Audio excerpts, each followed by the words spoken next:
Voilà, je vais chercher ma voiture. Je me suis réveillée plus tard que prévu. Là, je vais chercher ma voiture. Et enfin, je vais la chercher. Je vais dévisser ce qui bloque encore le pare-choc. J'espère que je vais y arriver. Et je vais l'emmener la doucher, quoi, la laver parce qu'elle est pleine de boue. Voilà.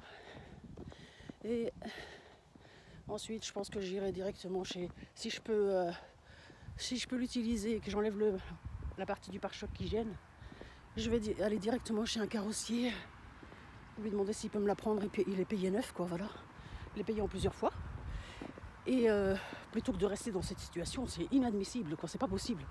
Quand on est dans une situation pareille, on se débrouille, quoi. On se débrouille, on reste pas comme ça, quoi. Et je sais pas ce qui... Voilà, les gens qui ont de l'argent, ils vont acheter un truc, le client est roi ici. C'est-à-dire que ils lui réparent son truc sans problème.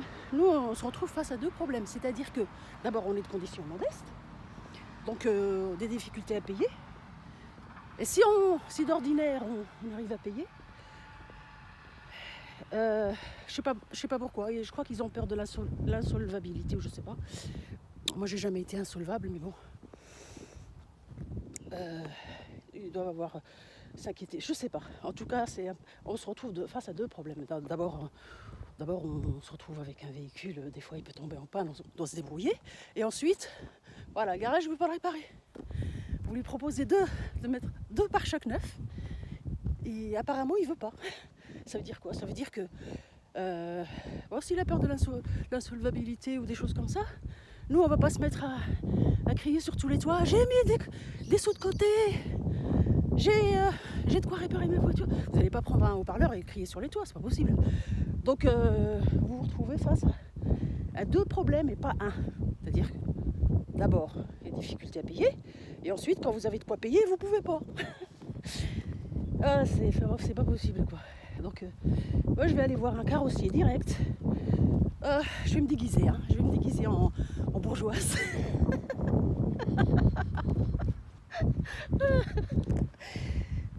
Non, on peut même pas ça, on peut même plus. On peut plus parce qu'on est fiché de toute façon. Donc voilà, oh là là, je l'aperçois la pauvre voiture. Oh, ils ont dû bien rigoler les voisins, les gens chez qui je travaille. Voilà, ils ont la maison. Très belle longère, magnifique. Moi, je fais le ménage dedans, je fais l'entretien de la maison. Ils sont très gentils.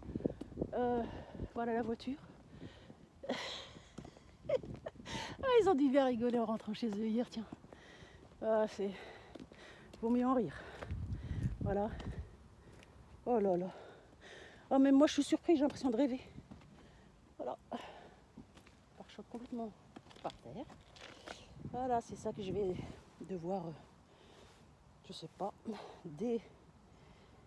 enlever cette partie. Voilà. Qu'est-ce que je fais?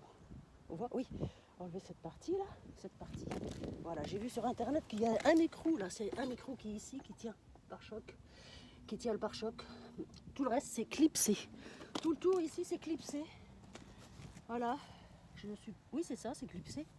En fait, il était même pas très endommagé, il était réparable, hein, mon pare-choc, il y avait rien là. Mais là, il suffisait de reclipser quelques trucs, je sais plus. Et puis c'était réglé, quoi. Mais là, à force que ça se dégrade, voilà, et maintenant il est par terre. Bon, les garagistes, ils doivent bien connaître, ils savent très bien comment ça se passe. Donc voilà, maintenant, de toute façon, il est à changer complètement. Voilà. Bon, allez, au travail. Salut!